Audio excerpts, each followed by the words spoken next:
Off with our joint articular rotation. So we're going to start off with the neck. We're going to bring our chin down to our chest. We're going to rotate over that right shoulder as far as we can. So we're kind of looking backwards like an owl. Tilt our head back. Rotate to the other side. Looking over that left shoulder as far as you can now. Back to your chest. So we'll do 3 times in that direction. Then we'll go the opposite direction. So chin down to your chest. Looking as far over that shoulder as you can. Tilt your head back.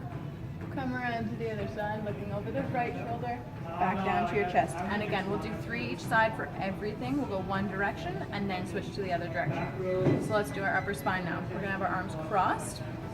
We are going to punch through that upper spine between the shoulder blades. We're gonna rotate to the right. We're gonna sweep both those shoulders up and back as we rotate to the left. And come back to the punch back position. So what you want to make sure during this one is that those hips do not move anywhere. So you can do this one standing up against the wall, have your bum and your heels against that wall.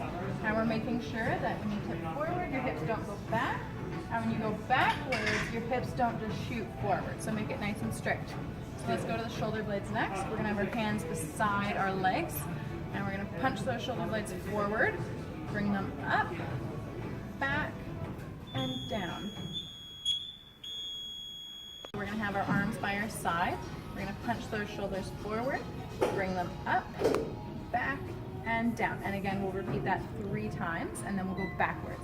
So our shoulder blades come back, up, forwards, and down. And notice that as I'm doing this, my hands are remaining in place, other than sliding up and down. We just don't want them coming to the front or the back of our leg. Now we're going to move into our shoulder carves. So we'll take our left hand to our right hip.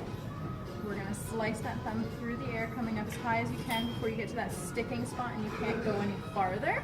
We're going to rotate through that shoulder, palm opens up, and we're going to start pushing that arm backwards, keeping that shoulder nice and low, coming into full extension, fully rotated at the shoulder, and coming down. And we'll do that one again. So coming up as high as you can, rotating through that shoulder, coming into full extension while we rotate through that shoulder.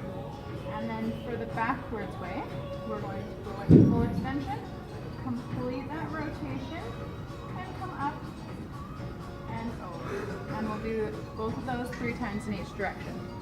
So we're going to move on to the hip now. So we're going to want to find something to hold on to. For now, we'll just use our boxing bag. We're going to come up with our hip. We're going to come to the outside, making sure that hip's not following. We're going to keep our knee there. We're going to rotate that foot. We want to make sure that bottom is not coming up like a little twerking machine. We're going to push that knee back and down until it joins the other one. So make sure those hips aren't shifting side to side. We'll do that 3 times each direction, and we'll go the opposite way. So bum squeeze tight, core strong. We're going to push back, and we're going to come out to the side, making sure that hip doesn't come up. So coming out around, digging through those corners of that hip joint. Coming up as high as you can.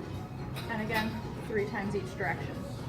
So for the knee, we're going to sit down. We're going to scoop our right arm under our right leg.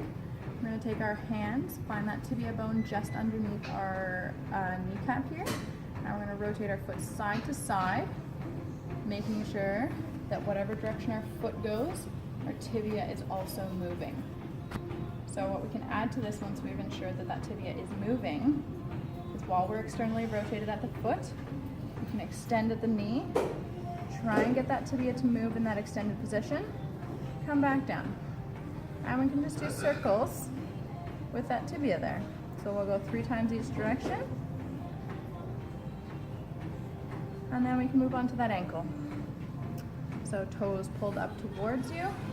We'll come out to the side, push down on that gas pedal, come up towards that big toe, and pull it back up towards your knee. Opposite direction, we'll go out towards the big toe, push down on the gas pedal, come up towards you. And then last one I'll add in for you. We've got the wrists. So we'll lock our wrists in on our hips. We're going to keep our palms our forearms nice and flat. So what I like to do is I like to take my other hand onto my forearm and I try not to drop it. So just pretend you have a phone on that forearm and you don't want to lose it because it's like a grand. So we're going to pull that nice flat hand up towards you. We're We're gonna rotate out towards that big thumb, bringing it down to face the ground. We're gonna come out towards that pinky, making sure that we don't drop that iPhone. So coming out towards that pinky, up, nice and flat.